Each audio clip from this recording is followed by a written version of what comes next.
In the many years of knowing and working with Marvin Lagunero, one thing that stands out is his ability to perform in pressure-packed situations. With Marvin, he not only made sure that ARSA was addressing its own constituents' concerns, but rather he made sure that we were socially involved beyond ourselves. He's a visionary and he's very promising, and I believe that he can contribute a lot and give something different, something even a bit. I've always known him to be a man of passion and conviction.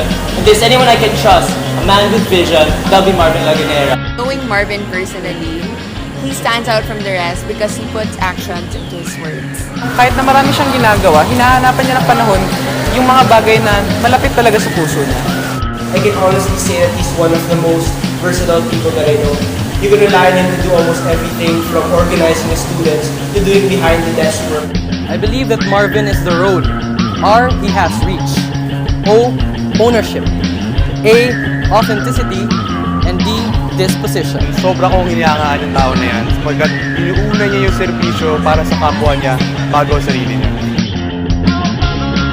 Let's start the reform from within. Marvin Lagunero for SOS Secretary Treasury.